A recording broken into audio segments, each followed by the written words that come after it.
नमस्कार, ESPN 9 news आप देख रहे हैं। आपके साथ मैं हूं अक्षय अग्रवाल।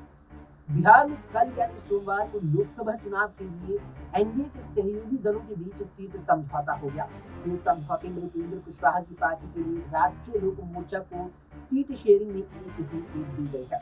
सूत्रों की मानी तो कुशवाहा इकलौती कराकाट सीट मिलने से काफी नाराज है। वो अपनी पार्टी के लिए 2 सीट चाहते थे। अगर 2 सीटों की बात करें तो एक काराकाट और दूसरा सुपौल या फिर सीतामढ़ी से एक सीट पर कुशवाहा अपनी दावा ठोक रहे थे, मगर जब सीट समझौता हुआ तो उनके कोटे में महज एक सीट आई। जानकारी के मुताबिक उपेंद्र कुशवाहा ने अपनी नाराजगी बीजेपी नेतृत्व को सीट शेयरिंग की घोषणा से पहले ही बता दी थी। सीट शेयरिंग की घोषणा के लिए जो प्रेस कॉन्फ्रेंस बीजेपी दफ्तर में हुई, उसमें कुशवाहा की नाराजगी का नमूना वहां भी मिला।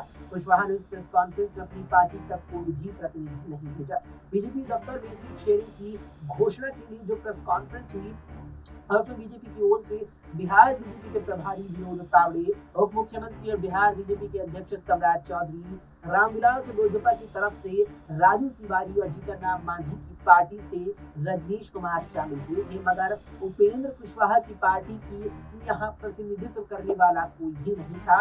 इससे राजनीतिक कयास और उनकी नाराजगी की खबरें चलने लगी थी। बताते चले कि सीट समझौते के तहत नीतीश कुमार की अगुवाई वाली जनता दल यूनाइटेड यानी जेडीयू 16 सीटों पर चुनाव लड़ेगी। वहीं भारतीय जनता पार्टी जेडीयू से एक सीट ज्यादा यानी 17 सीटों पर अपने उम्मीदवार उतारेगी। साथ ही बता दें कि 2019 के लोकसभा चुनावों में दोनों दलों ने बराबर यानी 17 सीटों पर चुनाव लड़ा था। साथ ही बताते चले कि बिहार में 40 लोकसभा सीटें हैं, जिसमें भारतीय जनता पार्टी और जेडीयू के बीच क्रमशः 17 और 16 सीट आपस में बंटवारे में आई है। जिसके बाद 5 सीटें चिराग पासवान की पार्टी, 1 सीट जीतन राम मांझी की पार्टी और 1 सीट उपेंद्र कुशवाहा की पार्टी को दी गई है। फिलहाल के लिए इस वीडियो में इतना ही। देश और दुनिया की तमाम खबरों के लिए आप देखते रहें एसपीएन 9।